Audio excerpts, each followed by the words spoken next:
Welcome to HorrorBabble. Today I'll be tackling a tale by H.P. Lovecraft by the name of The Moon-Bog. The story first appeared in the June 1926 issue of Weird Tales magazine and explores the fate of an Irish-American who acquires a remote family estate in the fictional village of Kilderry, Ireland, with unfortunate results. I hope you enjoy this one.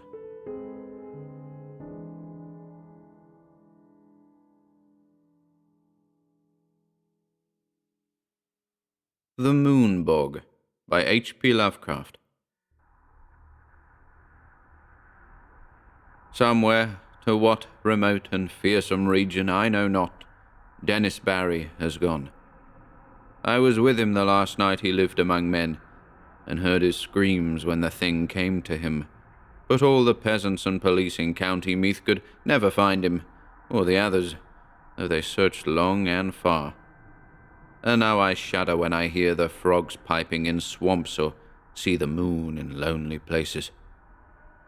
I had known Dennis Barry well in America, where he had grown rich, and had congratulated him when he bought back the old castle by the bog at sleepy Kilderry. It was from Kilderry that his father had come, and it was there that he wished to enjoy his wealth among ancestral scenes. Men of his blood had once ruled over Kilderry, and built and dwelt in the castle, but those days were very remote, so that for generations the castle had been empty and decaying. After he went to Ireland, Barry wrote me often, and told me how under his care the grey castle was rising tower by tower to its ancient splendour, how the ivy was climbing slowly over the restored walls as it had climbed so many centuries ago, and how the peasants blessed him for bringing back the old days with his gold from over the sea. But in time there came troubles, and the peasants ceased to bless him, and fled away instead, as from a doom. And then he sent a letter, and asked me to visit him, for he was lonely in the castle with no one to speak to, save the new servants and labourers he had brought from the north. The bog was the cause of all these troubles, as Barry told me the night I came to the castle. I had reached Kilderry in the summer sunset, as the gold of the sky lighted the green of the hills and groves and the blue of the bog, where on a far islet a strange olden ruin glistened spectrally. That sunset was very beautiful, but the peasants at Ballylock had warned me against it, and said that Kilderry had become accursed, so that I almost shuddered to see the high turrets of the castle gilded with fire. Barry's motor had met me at the Ballylock station, for Kilderry is off the railway. The villagers had shunned the car and the driver from the north, but had whispered to me with pale faces when they saw I was going to Kilderry. And that night, after our reunion, Barry told me why. The peasants had gone from Kilderry because Dennis Barry was to drain the great bog. For all his love of Ireland, America had not left him untouched, and he hated the beautiful wasted space where peat might be cut and land opened up. The legends and superstitions of Kilderry did not move him, and he laughed when the peasants first refused to help, and then cursed him and went away to Ballylock with their few belongings, as they saw his determination. In their place he sent for labourers from the north, and when the servants left he replaced them likewise. But it was lonely among strangers, so Barry had asked me to come. When I heard the fears which had driven the people from Kilderry, I laughed as loudly as my friend had laughed, for these fears were of the vaguest, wildest, and most absurd character. They had to do with some preposterous legend of the bog, and of a grim guardian spirit that dwelt in the strange olden ruin on the far islet I had seen in the sunset. There were tales of dancing lights in the dark of the moon, and of chill winds when the night was warm, of wraiths in white hovering over the waters, and of an imagined city of stone deep down below the swampy surface. But foremost among the weird fancies, and alone in its absolute unanimity, was that of the curse awaiting him who should dare to touch or drain the vast reddish morass. There were secrets, said the peasants, which must not be uncovered, secrets that had lain hidden since the plague came to the children of Pahalan in the fabulous years beyond history. In the Book of Invaders, it is told that these sons of the Greeks were all buried at Tala, but old men in Kilderry said that one city was overlooked, save by its patron moon goddess, so that only the wooded hills buried it when the men of Nemed swept down from Scythia in their 30 ships. Such were the idle tales which had made the villagers leave Kilderry, and when I heard them I did not wonder that Dennis Barry had refused to listen. He had, however, a great interest in antiquities, and proposed to explore the bog thoroughly when it was drained. The white ruins on the islet he had often visited, but though their age was plainly great, and their contour very little like that of most ruins in Ireland, they were too dilapidated to tell the days of their glory. Now the work of drainage was ready to begin, and the labourers from the north were soon to strip the forbidden bog of its green moss and red heather, and kill the tiny shell-paved streamlets and quiet blue pools fringed with rushes. After Barry had told me these things, I was very drowsy, for the travels of the day had been wearying, and my host had talked late into the night. A manservant showed me to my room, which was in a remote tower overlooking the village and the plain at the edge of the bog, and the bog itself, so that I could see from my windows in the moonlight the silent roofs from which the peasants had fled, and which now sheltered the labourers from the north, and, too, the parish church with its antique spire, and far out across the brooding bog, the remote olden ruin on the islet gleaming white and spectral. Just as I dropped to sleep, I fancied I heard faint sounds from the distance, sounds that were wild and half musical, and stirred me with a weird excitement which coloured my dreams. But when I awaked next morning, I felt it had all been a dream, for the visions I had seen were more wonderful than any sound of wild pipes in the night.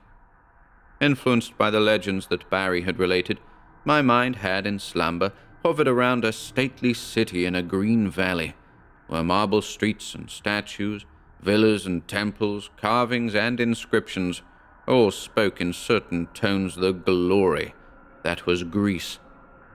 When I told this dream to Barry, we both laughed, but I laughed the louder, because he was perplexed about his labourers from the north. For the 6th time they had all overslept, waking very slowly and dazedly, and acting as if they had not rested, although they were known to have gone early to bed the night before. That morning and afternoon, I wandered alone through the sun-gilded village and talked now and then with idle labourers, for Barry was busy with the final plans for beginning his work of drainage.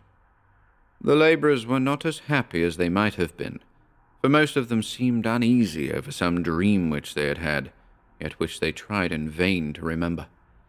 I told them of my dream, but they were not interested till I spoke of the weird sounds I thought I had heard. Then they looked oddly at me, and said that they seemed to remember weird sounds too. In the evening, Barry dined with me, and announced that he would begin the drainage in 2 days. I was glad, for although I disliked to see the moss and the heather and the little streams and lakes depart, I had a growing wish to discern the ancient secrets the deep-matted peat might hide.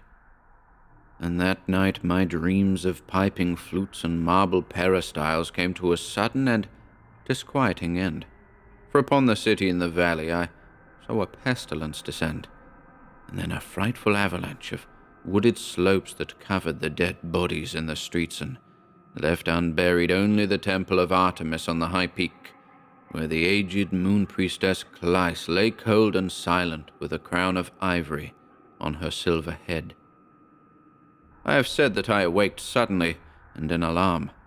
For some time I could not tell whether I was waking or sleeping, for the sound of flutes still rang shrilly in my ears. But when I saw on the floor the icy moonbeams and the outlines of a latticed Gothic window, I decided I must be awake, and in the castle at Kilderry.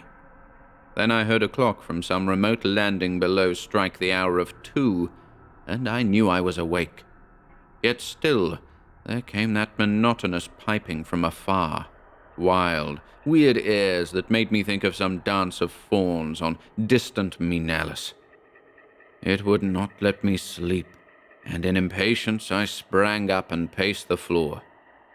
Only by chance did I go to the north window and look out upon the silent village and the plain at the edge of the bog. I had no wish to gaze abroad, for I wanted to sleep, but the flutes tormented me, and I had to do or see something. How could I have suspected the thing I was to behold? There in the moonlight that flooded the spacious plain was a spectacle which no mortal having seen it could ever forget. To the sound of reedy pipes that echoed over the bog there glided silently and eerily a mixed throng of swaying figures, reeling through such a revel as the Sicilians may have danced to Demeter in the old days under the harvest moon beside the Cyane. The wide plain, the golden moonlight, the shadowy moving forms, and above all the shrill monotonous piping, produced an effect which almost paralyzed me. Yet I noted amidst my fear that half of these tireless, mechanical dancers were the labourers whom I had thought asleep, whilst the other half were strange, airy beings in white, half indeterminate in nature, but suggesting pale, wistful naiads from the haunted fountains of the bog. I do not know how long I gazed at this sight from the lonely turret window before I dropped suddenly into a dreamless swoon, out of which the high sun of morning aroused me. My first impulse on awaking was to communicate all my fears and observations to Dennis Barry, but as I saw the sunlight glowing through the latticed east window, I became sure that there was no reality in what I thought I had seen. I am given to strange phantasms, yet am never weak enough to believe in them, so on this occasion contented myself with questioning the labourers, who slept very late, and recalled nothing of the previous night save misty dreams of shrill sounds. This matter of the spectral piping harassed me greatly, and I wondered if the crickets of autumn had come before their time to vex the night and haunt the visions of men. Later in the day, I watched Barry in the library poring over his plans for the great work which was to begin on the morrow, and for the first time felt a touch of the same kind of fear that had driven the peasants away. For some unknown reason, I dreaded the thought of disturbing the ancient bog and its sunless secrets, and pictured terrible sights lying black under the unmeasured depth of age-old peat. That these secrets should be brought to light seemed injudicious, and I began to wish for an excuse to leave the castle and the village. I went so far as to talk casually to Barry on the subject, but did not dare continue after he gave his resounding laugh. So I was silent when the sun set fulgently over the far hills, and Kilderry blazed all red and gold in a flame that seemed a portent. Whether the events of that night were of reality or illusion, I shall never ascertain. Certainly, they transcend anything we dream of in nature and the universe. Yet in no normal fashion can I explain those disappearances which were known to all men after it was over. I retired early and full of dread, and for a long time could not sleep in the uncanny silence of the tower. It was very dark, for although the sky was clear, the moon was now well in the wane, and would not rise till the small hours. I thought as I lay there of Dennis Barry, and of what would befall that bog when the day came, and found myself almost frantic with an impulse to rush out into the night, take Barry's car, and drive madly to Ballylock, out of the menaced lands. But before my fears could crystallize into action, I had fallen asleep, and gazed in dreams upon the city in the valley, cold and dead, under a shroud of hideous shadow. Probably it was the shrill piping that awaked me, yet that piping was not what I noticed first when I opened my eyes. I was lying with my back to the east window overlooking the bog, where the waning moon would rise, and therefore expected to see light cast on the opposite wall before me. But I had not looked for such a sight as now appeared. Light indeed glowed on the panels ahead, but it was not any light that the moon gives. Terrible and piercing was the shaft of ruddy refulgence that streamed through the Gothic window, and the whole chamber was brilliant with a splendor intense and unearthly. My immediate actions were peculiar for such a situation, but it is only in tales that a man does the dramatic and foreseen thing. Instead of looking out across the bog toward the source of the new light, I kept my eyes from the window in panic fear, and clumsily drew on my clothing with some dazed idea of escape. I remember seizing my revolver and hat, but before it was over I had lost them both without firing the one or donning the other. After a time the fascination of the red radiance overcame my fright, and I crept to the east window and looked out, whilst the maddening, incessant piping whined and reverberated through the castle and over all the village. Over the bog was a deluge of flaring light, scarlet and sinister, and pouring from the strange olden ruin on the far islet. The aspect of that ruin I cannot describe. I must have been mad, for it seemed to rise majestic and undecayed, splendid and column-cinctured, the flame-reflecting marble of its entablature piercing the sky like the apex of a temple on a mountain-top. Flutes shrieked and drums began to beat, and as I watched in awe and terror, I thought I saw dark, sultant forms silhouetted grotesquely against the vision of marble and effulgence. The effect was titanic, altogether unthinkable, and I might have stared indefinitely had not the sound of the piping seemed to grow stronger at my left. Trembling with a terror oddly mixed with ecstasy, I crossed the circular room to the north window from which I could see the village and the plain at the edge of the bog. There my eyes dilated again, with a wild wonder as great as if I had not just turned from a scene beyond the pale of nature. From the ghastly, red-litten plain was moving a procession of beings in such a manner as none ever saw before, save in nightmares. Half gliding, half floating in the air, the white-clad bog-wraiths were slowly retreating toward the still waters, the island ruin in fantastic formations, suggesting some ancient and solemn ceremonial dance. Their waving translucent arms, guided by the detestable piping of those unseen flutes, beckoned in uncanny rhythm to a throng of lurching laborers who followed dog-like with blind, brainless, floundering steps, as if dragged by a clumsy but resistless demon will. As the naiads neared the bog, without altering their course, a new line of stumbling stragglers zigzagged drunkenly out of the castle from some door far below my window, groped sightlessly across the courtyard and through the intervening bit of village, and joined the floundering column of laborers on the plain. Despite their distance below me, I at once knew they were the servants brought from the north, for I recognized the ugly and unwieldy form of the cook, whose very absurdness had now become unutterably tragic. The flutes piped horribly, and again I heard the beating of the drums from the direction of the island ruin. Then silently and gracefully the naiads reached the water and melted one by one into the ancient bog, while the line of followers, never checking their speed, splashed awkwardly after them and vanished amidst a tiny vortex of unwholesome bubbles, which I could barely see in the scarlet light. And as the last pathetic straggler, the fat cook, sank heavily out of sight in that sullen pool, the flutes and the drums grew silent, and the blinding red rays from the ruins snapped instantaneously out, leaving the village of doom lone and desolate in the wan beams of a new-risen moon. My condition was now one of indescribable chaos. Not knowing whether I was mad or sane, sleeping or waking, I was saved only by a merciful numbness. I believe I did ridiculous things such as offering prayers to Artemis, Latona, Demeter, Persephone, and Pluton. All that I recalled of a classic youth came to my lips, as the horrors of the situation roused my deepest superstitions.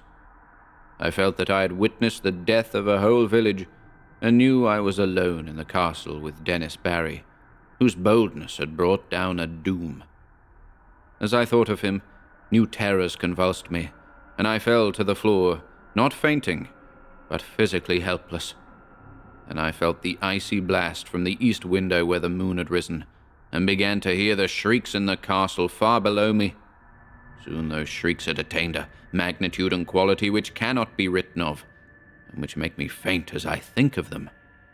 All I can say is that they came from something I had known as a friend. At some time during this shocking period, the cold wind and the screaming must have roused me, for my next impression is of racing madly through inky rooms and corridors, and out across the courtyard into the hideous night. They found me at dawn, wandering mindless near Ballylock, but what unhinged me utterly was not any of the horrors I had seen or heard before.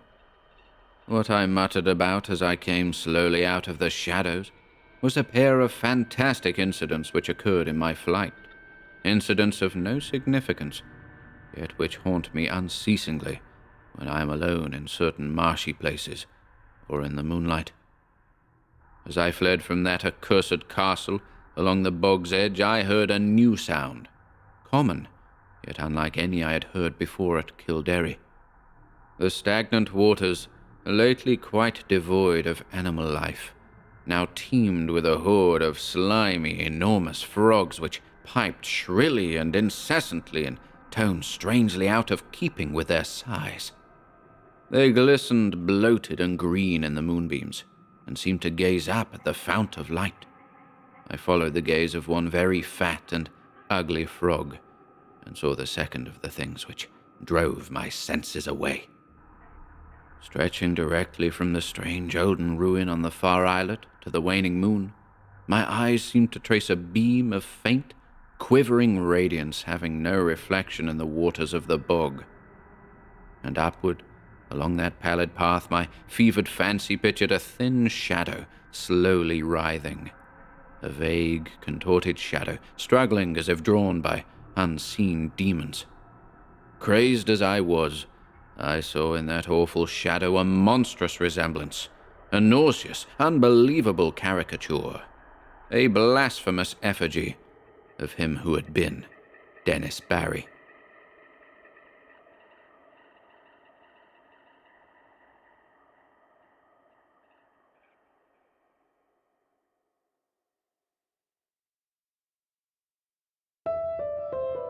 Thank you for listening today. If you'd like to support our work here at HorrorBabble, be sure to check out the video description below, where you'll find links to our Bandcamp and Patreon pages, our merch store over at Teespring, and further information relating to our releases on Audible, iTunes, and Spotify. And until next time,